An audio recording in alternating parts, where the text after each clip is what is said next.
They are saying we are not interfering with what the parliament is going to do, but we are informing our party members what they have to do. These are the politics of the party.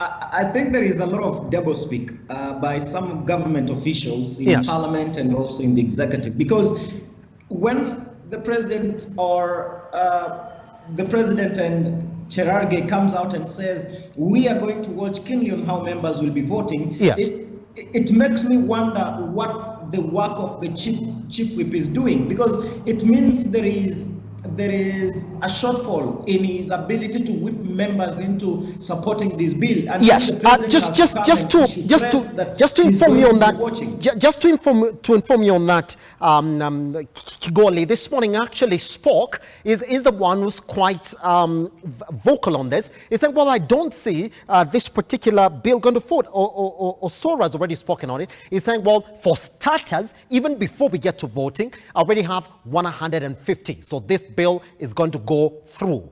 From that sense,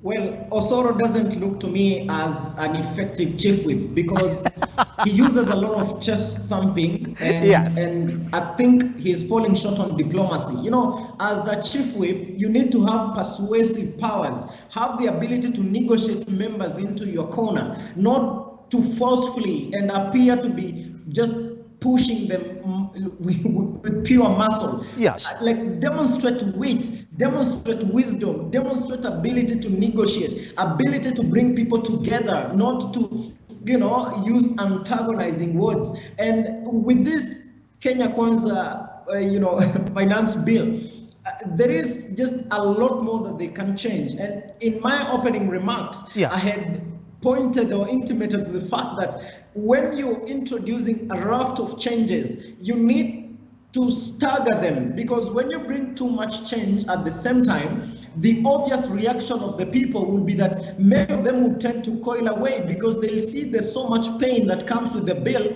than the gain that will be brought with it. And Prime Cabinet Secretary Musalia Mudavadi was saying Kenyans should brace for 2 more years of pain. Now, if you're saying 2 more years of pain and you bringing this pain in this kind of environment and circumstance in the form of this finance bill, and then a lot of Kenyans would lose faith and hope in this government, much as the bill could promise some good changes and good returns. Yes. But the overlapping factor in this bill is the pain, because people are looking at how much is the fuel going to cost. And when Mr. Kigoli, if you may allow me, Mr. Kigoli, just to ask you this question before we jump on to Justine Wamai right here in the studio, is at what point does this bill stop being politics?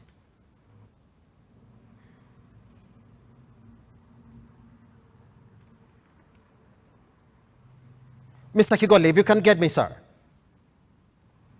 Say that again. At what point does this bill stop being political? There is no point it stops being political, because it started politically.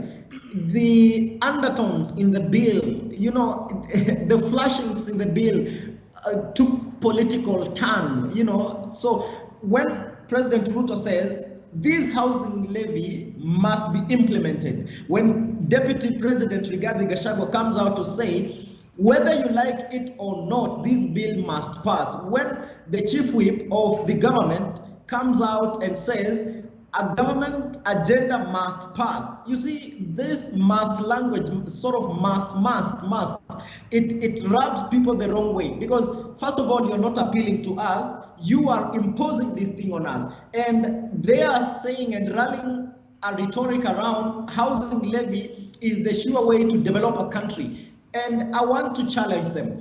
What facts and evidence are they relying on this matter? Because housing, much as it is important, it is not the ticket to prosperity of a country.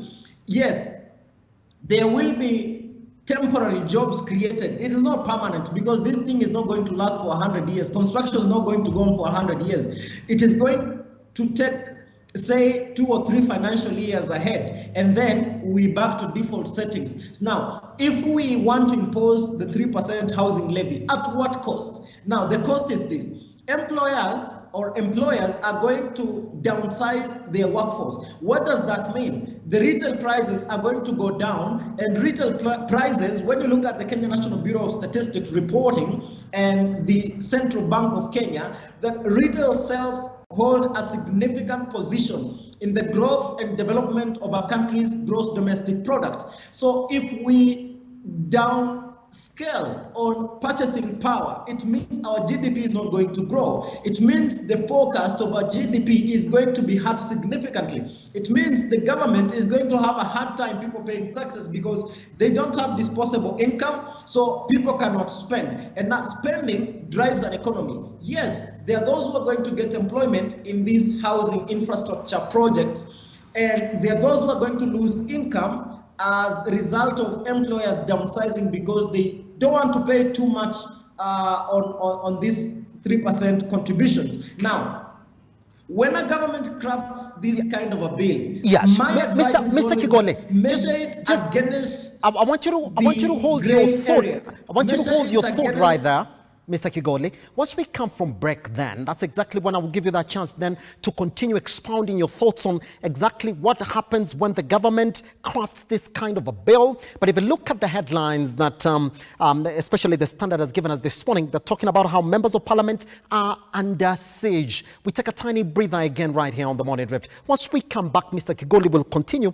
with his point on exactly what happens when a government crafts this kind of a bill. But then once we come back, Justin Wamai did mention there that maybe we need to question ourselves as the citizens. But have we ever in this country